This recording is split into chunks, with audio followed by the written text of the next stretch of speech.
Hello guys and welcome back to Let's and Scholars where future lies in your own abilities. Guys, कल हम लोगों ने जो video upload किया था उसके अंदर हम लोगों ने chapter number 1 of class 11th हम लोगों ने खत्म कर लिया था और किसी ने कमेंट भी किया था कि सर 11th क्लास 17 मिनट्स में चैप्टर खत्म, राइट नाउ। तो चलिए अब हम लोग आगे चलते हैं आज की वीडियो नंबर 2 के ऊपर फॉर क्लास 11, राइट। एक चीज और बता दूं बेटा, हमारा जो मैथ्स का चैनल है ब्रेन मीजल्स, उसके ऊपर हम लोगों ने क्लास 10th के लिए एज वेल एज 9 के लिए मैथ्स की वीडियोस अपलोड करना स्टार्ट कर दिया है and we have started with the chapter polynomials. ठीक है, ऑलरेडी कुछ चैप्टर्स वहां हैं और यहाँ पे भी हम लोगों ने चैप्टर्स स्टार्ट कर दिए हैं मैथ्स से रिलेटेड, राइट। तो चलिए अब हम लोग आज के बारे में बात करते हैं कि आज क्या पढ़ेंगे। ठीक है, आज हम पढ़ने वाले हैं चैप्टर नंबर 2 जिसके अंदर हम लोग पढ़ेंगे डायमेंशंस, डायमेंशनल एनालिसिस करने वाले हैं हम बहुत सारी चीजों का कि किसकी डायमेंशंस क्या होती हैं, किसकी यूनिट्स क्या होती हैं। ठीक है, बेसिकली यूनिट्स और dimensions are similar thing. Units को ही रिप्रेजेंटेशन करने का एक कॉम्पैक्ट मेथड है, हम बोल सकते हैं डायमेंशंस। तो सबसे पहले हम देखते हैं कि हमारे पास टोटल यूनिट्स कितनी अवेलेबल हैं। ठीक है, तो हम लोगों ने यूनिट्स को टोटल 2 पार्ट के अंदर डिराइव किया है या डिवाइड किया है। Number 1 is what, fundamental. ठीक है, राइट। पहला कौन सा बेटा, फंडामेंटल है और दूसरी यूनिट कौन सी है, डिराइव्ड यूनिट्स होती हैं। ठीक है, जैसा कि वर्ड बोल रहा है फंडामेंटल मींस बेसिक यूनिट्स। ठीक है, ये ऐसी यूनिट्स है जो सारी चीजों में काम में आएंगी और इन्हीं से कौन सी यूनिट्स आती हैं, डिराइव्ड यूनिट्स इन्हीं से डिराइव्ड होती हैं, इन्हीं पर डिपेंड होती हैं। ठीक है, राइट। अब हमारे पास टोटल 3 फंडामेंटल यूनिट्स है। सबसे पहली यूनिट है लेंथ। ठीक है, मेजरमेंट करने के लिए, लेंथ निकालने के लिए, basically we denote it by L. ठीक है, सेकेंड मास, आज से हम लोग वेट को हमेशा m, मास को हमेशा m से रिप्रेजेंट करेंगे। And the third and the last fundamental unit is what, time, seconds, और इसको डिनोट करेंगे हम लोग t से। तो we have 3 fundamental basic units as length, mass and time. ठीक है, अब बात आती है डिराइव्ड यूनिट्स की। ठीक है, derived units means depend upon fundamental units, जो फंडामेंटल यूनिट्स पर डिपेंड होती है। For an example speed, speed is basically what, distance upon time. तो देखिए यहां पर डिस्टेंस बेसिकली लेंथ में कैलकुलेट होगा और टाइम, तो यानी कि वो सारी यूनिट्स जो फंडामेंटल यूनिट्स के ऊपर डिपेंड हैं और फंडामेंटल यूनिट से डिराइव्ड होती हैं, उन सारी यूनिट्स को हम डिराइव्ड यूनिट्स कहते हैं। और basic we have only 3 units, number 1 is length, second one is mass and the third one is time. ठीक है, अब इन यूनिट्स के सिस्टम्स को, टोटल यूनिट्स को पढ़ने के लिए हम लोगों ने 3 सिस्टम्स बनाए। ठीक है, सबसे पहले सिस्टम के बारे में मैं आपके साथ डिस्कशन कर रहा हूं। ठीक है, राइट। सबसे पहला सिस्टम जिसमें ये तीनों यूनिट्स मिलेंगी आपको, system number 1, that is what, FPS, FPS, that is what, foot, length की यूनिट हो गई, pound, and the last one is what, second, right. तो यहां पर जो सिस्टम है जिसके अंदर ये तीनों यूनिट्स आती हैं, फंडामेंटल यूनिट्स के लिए ही सिस्टम बनते हैं हमेशा। तो 1 is foot, FPS system, foot, pound और second, right. Foot here resembles length, length को डिफाइन करेगा, पाउंड बेसिकली वेट और मास को डिफाइन करेगा, और टाइम के लिए यूनिट कौन सी यूज होगी, सेकेंड यूज होगी। ठीक है, बट आपने कभी सुना है कि हम लोग FPS सिस्टम पढ़ रहे हैं, या तो हम CGS सिस्टम पढ़ते हैं या MKS सिस्टम पढ़ते हैं। अभी उन दोनों की भी बात करता हूं। Second system we have CGS and the third system जो कि सबसे ज्यादा यूज किया जाता है दैट इज MKS। CGS का मतलब C denotes centimetre, G denotes gram, mass की यूनिट आ गई, and again S denotes second, time आ गया। And MKS system is what, metre, kilogram, and the third thing is again seconds.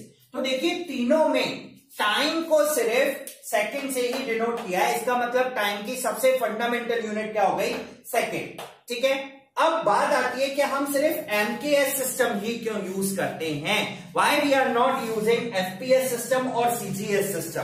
ठीक है, units लगाने के लिए आपने देखा कि हमेशा अगर हम लोगों को फोर्स की यूनिट निकालनी है, फोर्स की यूनिट क्या होती है, केजी मीटर पर सेकेंड स्क्वायर। केजी मास आ गया, देखो किलोग्राम, मीटर लेंथ आ गई और सेकेंड स्क्वायर टाइम। तो हमने जितनी भी यूनिट्स देखी हैं अभी तक वो सिर्फ एमकेएस सिस्टम पढ़ते हैं, हम सीजीएस भी बहुत कम पढ़ते हैं। ठीक है, अब समझ में आया why we are taking units in metres only, why we are not taking units in centimetre. सारी यूनिट्स, स्पीड मीटर पर सेकेंड, एक्सेलरेशन मीटर पर सेकेंड स्क्वायर, तो कहीं पर सेंटीमीटर की बात नहीं करी यूनिट्स में, हम अदर यूनिट्स में सेंटीमीटर की बात कर लेते हैं। ठीक है ना, और किसी यूनिट्स में बात नहीं करते। तो ऐसा क्या ड्रॉबैक है कि सीजीएस सिस्टम और एफपीएस सिस्टम यूज नहीं होता। सबसे पहली थिंग कि एफपीएस जो सिस्टम है that is British engineering system, और ये यूज नहीं करने का सिर्फ एक ही कारण है, अगर आप फुट को सेंटीमीटर और मीटर में कन्वर्ट करोगे तो पॉइंट में आंसर्स आएंगे, पाउंड को मास में कन्वर्ट करोगे, वेट में कन्वर्ट करोगे, केजी में कन्वर्ट करोगे तो फिर भी पॉइंट्स में आंसर आएंगे। ठीक है, तो इसी वजह से डेसिमल नंबर्स एडिशन होने की वजह से इस सिस्टम्स को जनरली यूज नहीं किया जाता। ठीक है, सेकंड आता है CGS system. CGS system is good, but क्यों यूज नहीं करते, सेंटीमीटर एक बहुत छोटी यूनिट है, ग्राम भी एक बहुत छोटी यूनिट है, टाइम के लिए कुछ नहीं कहूंगा क्योंकि टाइम तीनों में सेम है। तो सेंटीमीटर और ग्राम छोटी यूनिट्स होने की वजह से, क्योंकि आजकल ज्यादातर डिस्टेंसेस हम लोग मीटर, किलोमीटर, ठीक है, और इसी में कैलकुलेट करते हैं, तो इस वजह से हम लोग सीजीएस सिस्टम को भी कहीं ना कहीं करने से बचते हैं। ठीक है, लास्ट हमारा सिस्टम बचता है दैट इज व्हाट, एमकेएस, इसीलिए इसको स्टैंडर्ड सिस्टम भी कहा जाता है, और इसको स्टैंडर्ड सिस्टम बनाया है एसआई। और we are basically saying SI units होती हैं, these are what, international standards, right, these are basically known as international standards. मतलब क्या हुआ कि पूरे वर्ल्ड के अंदर ये जो यूनिट्स हैं इनको स्टैंडर्ड यूनिट्स ही माना गया है, और इसी के बेसिस पे हम सारे सिस्टम्स का क्या कराते हैं, फंक्शंस करवाते हैं। ठीक है गाइस, तो ये पढ़ा हम लोगों ने क्या कि बेसिक यूनिट्स क्या है, यूनिट्स दो तरीके की है, फंडामेंटल और डिराइव्ड यूनिट्स, तीन तरीके के सिस्टम्स हम लोग पढ़ते हैं। अब हम चलते हैं एक्चुअली हमारे चैप्टर के। ओके गाइस, चलिए अब हम लोग डायमेंशनल एनालिसिस करते हैं। What do you mean bye dimensions? Dimensions का मतलब होता है किसी भी फिजिकल क्वांटिटी का रिप्रेजेंटेशन, ठीक है, in form of fundamental units, ठीक है, फंडामेंटल यूनिट्स की फॉर्म में किसी भी चीज का रिप्रेजेंटेशन, ठीक है, ताकि हम लोग उससे डिराइव्ड यूनिट्स डिराइव कर सकें या डिराइव्ड यूनिट ला सकें, that representation is known as dimensional analysis. ठीक है, आप जब भी डायमेंशनल एनालिसिस करेंगे सिर्फ तीन चीजों को याद रखना है आज से डायमेंशनल एनालिसिस करते टाइम। देखो कंफ्यूज मत होना, लेंथ के लिए हम लोग यूज करेंगे किसका, एल का, मास के लिए हम लोग यूज करेंगे एम का, और टाइम के लिए हम लोग यूज करेंगे टी का। जब भी आपको किसी चीज का डायमेंशनल फॉर्मूला लिखना है आप पैरेंथेसिस लगाइए, उसमें हम लोग लिखेंगे एम एल टी, एम की पावर ए, एल की पावर बी, टी की पावर सी। ये ए बी सी पावर्स क्या हैं, डायमेंशंस हैं फंडामेंटल यूनिट्स की फॉर्म में, ताकि जिससे हम डिराइव्ड यूनिट्स ला सकें। ठीक है, राइट, तो this is basically dimensional analysis is the representation of derived units in the terms of fundamental units, ठीक है, right, is known as dimensional analysis. ठीक है, चलिए अब हम लोग सबसे पहले डायमेंशनल एनालिसिस स्टार्ट करते हैं फर्स्ट का। ठीक है, चलिए हमारे पास सबसे पहले मैं डिराइव्ड यूनिट लेता हूं, पहली स्पीड ले लेते हैं। ठीक है, इसके लिए आपको फॉर्मूला याद होना चाहिए, स्पीड का फॉर्मूला होता है डिस्टेंस, ठीक है, अपॉन टाइम। डिस्टेंस किसकी यूनिट है? लेंथ की, तो इसको डिनोट किया एल से, और टाइम के लिए क्या डिफाइन करेंगे? टी। अगर मुझे इसको सिंप्लीफाइड फॉर्म में लिखना है तो एल की पावर 1 और टी हम ऊपर लेके आए तो टी की power -1। So what is the dimensional formula of speed is L1 t -1, where L denotes metre and time denotes second. देखिए मीटर पर सेकेंड, मीटर पर सेकेंड। अब इसमें मास कहीं नहीं आया तो इसको हम क्या लिख देंगे? m0 L1 t -1। This is how we represent the dimensional formula, ठीक है। इस तरीके से हम लोग किसी का भी डायमेंशनल फॉर्मूला क्या करेंगे? डिराइव करेंगे, ठीक है। सेकंड लेते हैं हम लोग वॉल्यूम का। वॉल्यूम, ठीक है। वॉल्यूम का फॉर्मूला क्या होता है? Length into breadth into height. Again length को भी हम लोग लेंथ में यूज करते हैं, ब्रेथ मतलब वो भी लेंथ की फॉर्म में यूज होगा, और हाइट मतलब वो भी लेंथ की फॉर्म में यूज होगा। तो टोटल एल कितनी बार आया है? 3 बार। तो what is the dimensional formula of volume? L की पावर 3। एम नहीं है तो एम की पावर 0, टी की पावर 0, ठीक है। This is what the dimensional formula of volume, ठीक है। तो इस तरीके से हम लोग किसी भी चीज का क्या कैलकुलेट करेंगे?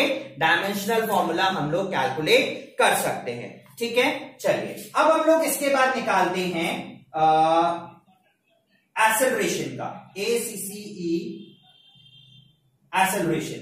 Then what do you mean by acceleration? Acceleration is equals to change in velocity upon time. तो वेलोसिटी इज बेसिकली स्पीड, ठीक है। तो इसका फॉर्मूला क्या हुआ? वेलोसिटी अपॉन टाइम, ठीक है। वेलोसिटी का फॉर्मूला क्या होता है? सबसे पहले हम वेलोसिटी का देख लेते हैं। Velocity is equals to displacement upon time. अभी अभी हमने कैलकुलेट किया है। डिस्प्लेसमेंट क्या होगा? लेंथ, और टाइम को किससे डिनोट करेंगे? टी से। तो इसका डायमेंशनल फॉर्मूला हुआ L1 t -1, ठीक है। तो वेलोसिटी की जगह हमने पुट किया L1 t -1, और टाइम की जगह हमने क्या किया? t की पावर 1। अब ये वापस चीज कहां गई? ऊपर। तो ओवरऑल डायमेंशनल फॉर्मूला क्या बना? L1 t की पावर -2। ये ऊपर जाके -1 हुआ, ओवरऑल पावर क्या बन गई? -2, और हमने m की पावर 0 पुट कर दिया। इसका मतलब इस यूनिट के अंदर, एक्सेलरेशन के अंदर मास का कोई भी काम नहीं है, ठीक है। और हमें फॉर्मूले से दिख रहा है कि velocity upon time is the formula.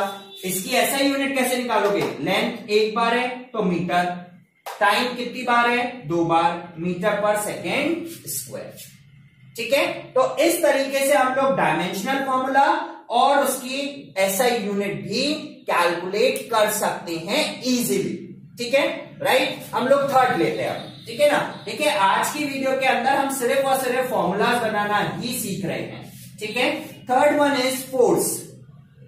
Force is equal to mass into acceleration, ठीक है।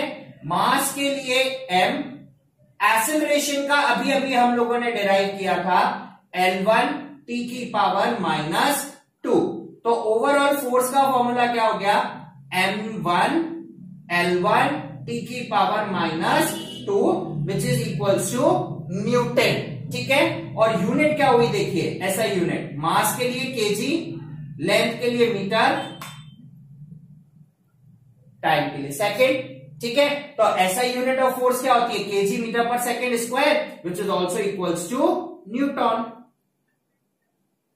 राइट। तो इस तरीके से हम लोग फोर्स का भी डिराइव कर सकते हैं। एक और लेते हैं, हम लोग कैलकुलेट करते हैं वर्क डन का। Work done which is equals to force into displacement, right. तो फोर्स का डायमेंशनल फॉर्मूला क्या निकल रहा है? m1 L1 t -2 और डिस्प्लेसमेंट यानी कि लेंथ सिर्फ L1, ठीक है। मल्टीप्लाई नहीं करना, ठीक है। बेसिकली आपको जो सेम नंबर हैं उनकी पावर एडअप और सब्ट्रैक्ट करनी है, ठीक है। तो m एक बार आया, l एक और एक दो बार, t की पावर -2, ठीक है, राइट। तो इसका this is known as joule, ठीक है। क्या इसकी ऐसा यूनिट होगी? केजी मीटर स्क्वायर पर सेकेंड स्क्वायर, ठीक है। This is the SI unit of work done. तो देखिए हम लोग इस तरीके से, अगर हम लोगों को फॉर्मूलेज याद हैं, ठीक है, तो हम लोग दूसरी टर्म्स को फंडामेंटल यूनिट्स की फॉर्म में इजीली क्या कर सकते हैं? कैलकुलेट कर सकते हैं, ठीक है। And this particular derivation of derived units in terms of fundamental units raised to the power something is known as dimensional analysis। यही चीज क्या कहलाती है? डायमेंशनल एनालिसिस कहलाती है, ठीक है। हम एक दो फॉर्मूले और देखते हैं जिससे आप लोगों की प्रॉब्लम्स हैं जो कुछ हद तक सॉल्व। हम लोग 3 नए फॉर्मूले लेके आए हैं आपके लिए, देखते हैं इन तीनों का क्या होगा। सबसे पहले हम लोग डेंसिटी कैलकुलेट करते हैं। डेंसिटी का फॉर्मूला होता है मास अपॉन वॉल्यूम। मास को डिनोट करेंगे हम m से, और वॉल्यूम की हमने यूनिट निकाली थी l की पावर 3। तो इसका डायमेंशनल फॉर्मूला क्या हो गया? m1 l की पावर -3 ऊपर गया एंड t0। देखिए टाइम की कोई भी बात नहीं हुई है डेंसिटी में, ठीक है। This is the dimensional formula of what? Density, ठीक है। सेकंड चलते हैं हम लोग linear momentum. What is momentum? The impact produced by a body और impact produced by a moving body. कोई भी ऑब्जेक्ट जो मूव कर रहा है वो क्या इंपैक्ट जनरेट कर सकता है? That is momentum, right. Momentum is equal to mass into velocity. तो मास की यूनिट क्या होगी? m1, और वेलोसिटी की यूनिट, वेलोसिटी क्या होता है?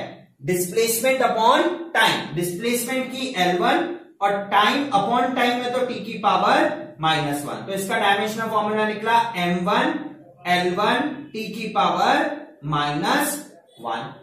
This is the dimensional formula for linear momentum. अगर इसकी ऐसा यूनिट पूछे कोई, तो मास एक बार है तो केजी मीटर पर सेकेंड।